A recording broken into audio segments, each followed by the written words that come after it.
वो दो चीज़ें ये हैं कि एक तो है कि आपने जब आप ब्रिटिश पासपोर्ट अप्लाई करेंगे तो आप ये दो चीज़ें ज़रूर कर लीजिएगा।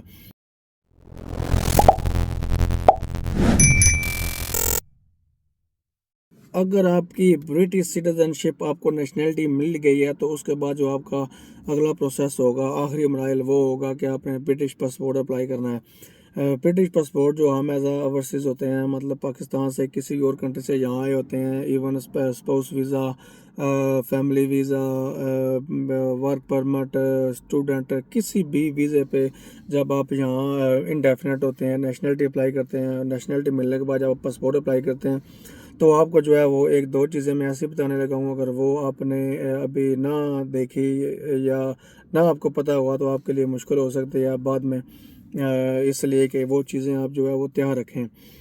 इसमें यह है कि सबसे पहले बात हो जो यहाँ की नेशनल जो यहाँ नेशनल होते हैं, जो यहाँ बोर्न हुए होते हैं, उनके लिए कोई ऐसी रिक्वायरमेंट नहीं होती, सिर्फ हमारे लिए होती है। जैसा कि आपको पता है कि उसमें जैसे कि आप ब्रिटिश पासपोर्ट अप्लाई करते हैं, आपको जो सिटीजनशिप का जो पेपर सर्टिफिकेट का नंबर होता है वो डालना होता है, बाकी सारी इन्फॉर्मेशन डालनी होती है, जो भी आप कहाँ पैदा हुए, ये वो यहाँ आने का सारा सिस्टम जो उसमें लिखा हुआ था।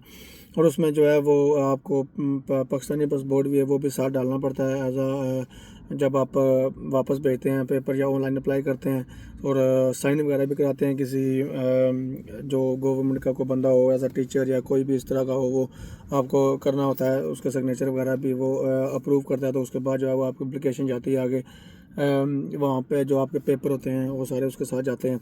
सो मैं बात करने लगा था कि जो दो चीज़ें हैं वो दो चीज़ें ये हैं कि एक तो है कि आपने जब आप ब्रिटिश पे पासपोर्ट अप्लाई करेंगे तो आप ये दो चीज़ें ज़रूर कर लीजिएगा, आपको पता होना चाहिए। एक तो जो आपकी मदर फादर की डेट ऑफ बर्थ है वो आपको याद होनी चाहिए, आपको पता होनी चाहिए। फॉर एग्ज़ाम्पल कहीं के अम्मी अबू मतलब पुराने होते हैं, बूढ़े, सो उस टाइम में तो इतना डेट ऑफ बर्थ का ख्याल वगैरह नहीं रखा जाता, नेशनल कार्ड का ये वो सिर्फ वो ये इसी तरह लिख देते हैं।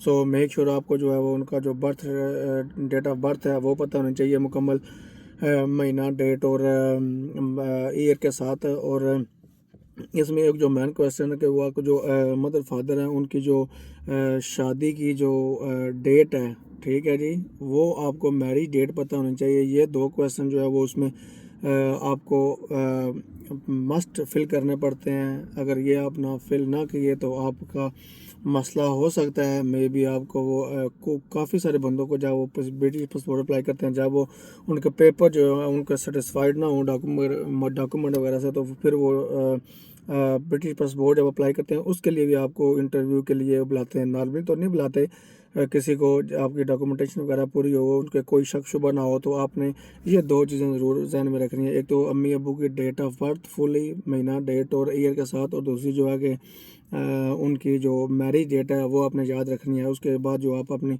वो किसी से अटेस्ट करा के या किसी से और अपने डॉक्यूमेंट वगैरह वो साथ डालेंगे तो वो इंशाल्लाह आपका जवाब जो है वो ज़बरदस्त सही आएगा और आपका ब्रिटिश पासपोर्ट जो है वो अप्रूवल हो जाएगा इंशाल्लाह। अगर आपको ये मेरी वीडियो पसंद आई है तो वीडियो को लाइक ज़रूर कीजिएगा और सब्सक्राइब कीजिएगा मेरे चैनल को। तो इंशाल्लाह मिलेंगे आपको नेक्स्ट अच्छी सी कोई वीडियो लेकर, इन्फॉर्मेशन वीडियो को, व्लॉग्स वगैरह। तो दुआ में याद रखिएगा। अल्लाह हाफिज़।